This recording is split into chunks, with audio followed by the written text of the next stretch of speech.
मैं सोनिया सिंह हिंदी कक्षा में आपका स्वागत करती हूँ। आज हम कविता 2 बेटी युग का अध्ययन करेंगे, जिसके कवि हैं आनंद विश्वास। बेटी युग यह कविता बेटी के ऊपर आधारित है कि कवि का कहना है इस कविता में कि आज का जो युग है वह बेटी का युग है। पहले के ज़माने में बेटी को इतना सम्मान नहीं दिया जाता था, परंतु आज के ज़माने में ज़माना बदल गया है। आज बेटी और बेटे में कोई अंतर समझा नहीं जाता है।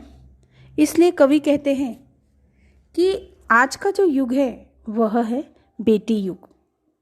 उसी पर यह आधारित सुंदर कविता आनंद विश्वास द्वारा रचित यहाँ आपके पाठ्यक्रम में दी गई है। तो आइए सबसे पहले इसका परिचय देख लेते हैं। आनंद विश्वास जी का जन्म जुलाई 1949 शिकोहाबाद उत्तर प्रदेश में हुआ है। उनकी जो प्रमुख रचनाएं हैं, उन्होंने कौन कौन सी रचनाएं लिखी? मिटने वाली रात नहीं, पर कटी पाखी, देवम, गर्मा गर्म थपेड़े लू के, चिड़िया फुर, यह उनकी रचनाएं हैं। उन्होंने इन सब के बारे में लिखा है। हम परिचय देखते हैं आनंद विश्वास जी का। आनंद विश्वास जी अंधविश्वास और मुश्किलों के ताप से पिघलते जीवन के प्रति विद्रोही स्वर रखने वाले कवि हैं। आनंद विश्वास जी जो हैं वह अंधविश्वास को बिल्कुल भी नहीं मानते हैं।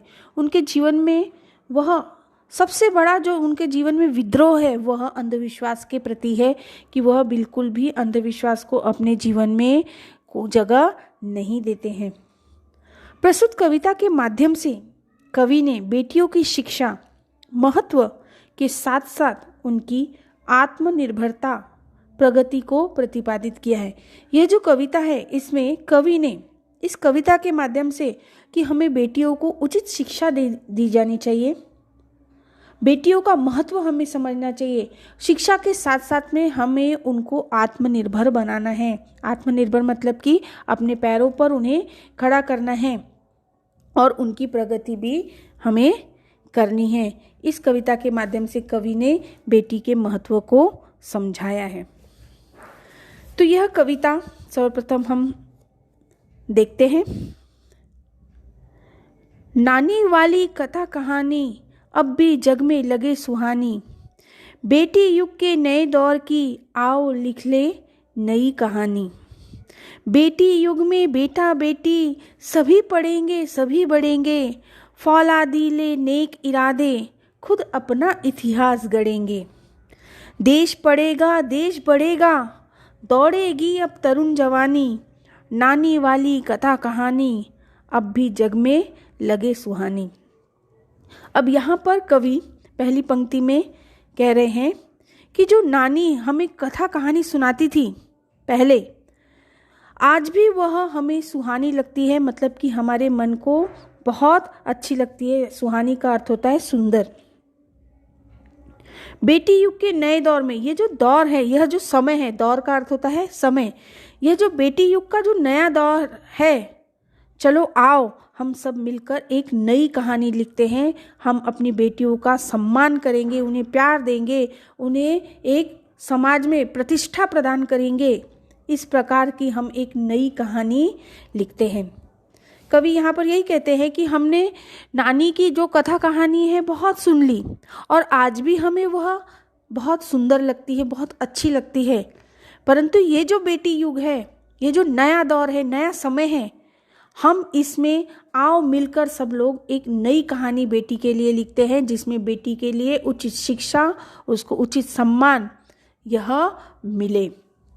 आगे कवि कहते हैं कि बेटी युग में बेटा और बेटी, हम ऐसा युग बनाएंगे जहाँ पर बेटी और बेटा यह दोनों समान हो, किसी का उसमें भेदभाव न किया जाए कि बेटा बड़ा होता है, बेटा ज़्यादा प्रिय है और बेटी हमें प्रिय नहीं है। ऐसा नहीं, बेटी युग में बेटा और बेटी यह दोनों ही समान रहेंगे। सभी पढ़ेंगे सभी बढ़ेंगे। हमें बेटे को भी पढ़ाना है और बेटी को भी पढ़ाना है, यानी कि ये ऐसा एक युग होगा जहाँ पर सभी बेटा और बेटी मिलकर पढ़ाई करेंगे और सभी पढ़ाई करने के बाद में आगे बढ़ेंगे। ये जो फौलादी इरादे हैं, फौलादी मतलब कि पक्के, ये जो पक्के और नेक इरादे हैं, जो साफ दिल से हमने जो यह मजबूत इरादे जो हमारे हैं वह हम बनाएंगे, हमारे इरादों को इतना मजबूत बनाएंगे कि हम अपना इतिहास खुद गढ़ेंगे मतलब लिखना, कि हम इस प्रकार के हमारे जो नेक इरादे हैं, जो हमारे मजबूत इरादे हैं, उनको इस प्रकार बनाएंगे कि हम अपने लिए बेटियों का जो इतिहास है वह हम खुद लिखेंगे। देश पढ़ेगा देश बढ़ेगा। यदि देश में सभी पढ़ेंगे, लड़के लड़कियां सभी पढ़ेंगे, तो हमारा देश की आगे बढ़ेगा, देश की प्रगति होगी, दौड़ेगी अब तरुण जवानी। तरुण जवानी मतलब कि अगर सभी युवक युवतियां यानी सभी लोग पढ़ने लगेंगे तो सभी लोगों में एक जोश आएगा और उस जोश से हमारा देश आगे बढ़ेगा। और कवि कहते हैं कि नानी की जो कथा कहानी है हमें अब भी अच्छी लगती है, सुहानी लगती है। आगे के पंक्तियों में कवि कहते हैं, बेटा शिक्षित आधी शिक्षा, दोनों शिक्षित पूरी शिक्षा। हमने सोचा मनन करो तुम, सोचो समझो करो समीक्षा। सारा जग शिक्षा में करना, हमने सोचा मन में ठानी। नानी वाली कथा कहानी, अब भी जग में लगे सुहानी। आगे पंक्ति में कवि कहते हैं कि यदि हम केवल बेटों को शिक्षित करेंगे तो वह आधी अधूरी शिक्षा मानी जाएगी। हमें दोनों को शिक्षित करना है, बेटी को भी शिक्षित करना है और बेटे को भी शिक्षित करना है। तभी हम यह सोचेंगे कि हमारी जो शिक्षा है वह कैसी हो गई है, पूरी हो गई है। हमें केवल बेटे को शिक्षा देकर शिक्षा को आधा नहीं करना है, हमें बेटी को भी और बेटे को भी दोनों को मिलकर शिक्षा देना है और तब माना जाएगा कि हमने उन्हें पूरी शिक्षा दी है। हमने सोचा, कवि कहते हैं कि हमने यह विचार किया और हम सभी को यह सोचना चाहिए, विचार करना चाहिए, मनन करना चाहिए, मतलब कि हमें सोचना चाहिए और सोचो और समझो और अपने आप की समीक्षा करो, मतलब अपने आप में झांक कर देखो कि यदि अगर हम सभी को शिक्षा देंगे तो हमारा जो देश है वह हमेशा आगे बढ़ेगा और सारा जो जग है वह शिक्षा में हो जाएगा। शिक्षा में मतलब कि सारे जग में, सारे संसार में चारों तरफ हमें शिक्षा ही शिक्षा दिखाई देगी।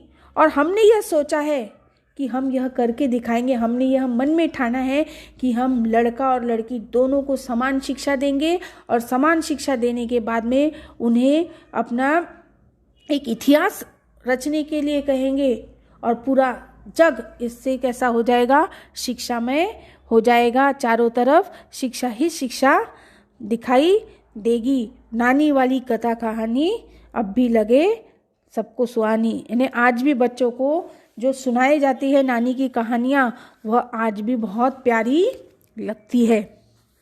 आगे कवि कहते हैं, अब कोई ना अनपढ़ होगा, सबके हाथों पुस्तक होगी, ज्ञान गंगा की पावन धारा सबके आंगन तक पहुँचेगी। पुस्तक और कलम की शक्ति जग जाहिर जानी पहचानी, नानी वाली कथा कहानी अब भी जग में लगे सुहानी।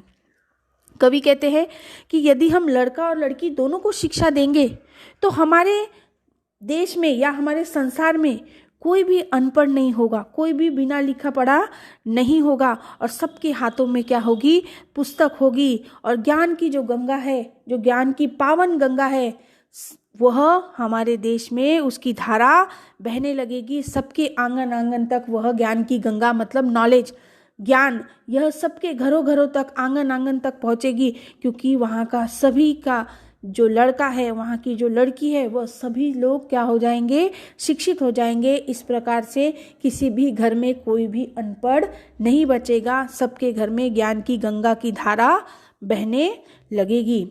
और पुस्तक और कलम की शक्ति, यानी पुस्तक और कलम, कलम मतलब होता है पेन, इसी शक्ति सब जानते हैं। क्योंकि देखिए, पुस्तक जो पढ़ा लिखा होता है वह अपना गलत और अच्छा यह जानता है, उसे सब पता होता है कि हम क्या कर रहे हैं क्या नहीं कर रहे हैं। इसलिए कवि कहते हैं यहाँ पे कि पुस्तक और कलम की शक्ति ये सबने जानी है, सबने मानी है, और ये जग जाहिर जानी पहचानी, मतलब कि सब पूरे संसार में सभी को पता है कि पुस्तक और कलम की शक्ति क्या होती है, और जिसके द्वारा हम बड़े से बड़े चीज़ों को आसानी से लिख सकते हैं, क्योंकि पुस्तकें ही ज्ञान का भंडार होती है और कलम एक ऐसी शक्ति है कि जिसके द्वारा हम अपना इतिहास लिख सकते हैं।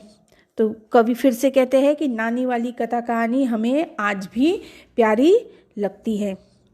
बेटी युग सम्मान पर्व है, पुण्य पर्व है, ज्ञान पर्व है। सबका सम्मान करे तो जन जन का उत्थान पर्व है।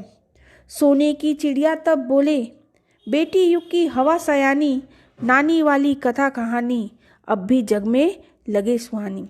आगे कवि कहते हैं कि जो बेटी युग होगा वह एक सम्मान पर्व होगा। पर्व का अर्थ होता है त्योहार, त्योहार के रूप में, यानी कि चारों तरफ एक सम्मान का त्योहार मनाया जाएगा। पुण्य पर्व है कि सभी लोग पुण्य करेंगे, कोई भी किसी भी प्रकार का पाप नहीं करेगा। चारों तरफ ज्ञान का त्योहार मनाया जाएगा, ज्ञान पर्व होगा, और सबका सम्मान करेंगे, क्योंकि सभी शिक्षित होंगे तो सभी लोगों के अंदर एक ऐसी भावना यानी सम्मान की भावना निर्माण होगी कि जो बेटी युग है वह सम्मान का पर्व होगा, पुण्य का पर्व होगा और ज्ञान का पर्व होगा। सभी लोग एक दूसरे का सम्मान करेंगे। जन जन का उत्थान पर्व है। जन जन का मतलब कि लोगों की जो प्रगति, जो लोग पिछड़े रह गए थे, बेटी युग में क्या होगा, वह जो लोग पिछड़ गए थे वह भी आगे आएंगे, उनकी भी प्रगति होगी। उन प्रगति का वह क्या है, एक पर्व बनेगा, उत्थान पर्व है। सोने की चिड़िया तब बोले, बेटी युग की हवा सयानी। फिर से जो भारत को पहले के ज़माने में, प्राचीन काल में सोने की चिड़िया कहा जाता था, बेटी युग में फिर से वह ऐसी हवा गूंजेगी, ऐसी हवा आएगी, ऐसी हवा सयानी आएगी। सयानी मतलब कि बुद्धिमान। ऐसी हवा आएगी कि फिर से हमारे भारत को सोने की चिड़िया बोला जाएगा, कहलाया जाएगा। फिर से वह एक हवा में यह स्वर गूंजेगा कि भारत यह सोने की चिड़िया है। और ये कब होगा, यह बेटी युग में होगा, जब बेटी युग में सभी बेटा और बेटी दोनों को समान अधिकार मिलेंगे, समान पढ़ने का अधिकार मिलेगा। सभी पढ़ेंगे तो कोई भी अनपढ़ नहीं रहेगा, और वह एक पर्व के रूप में मनाया जाएगा।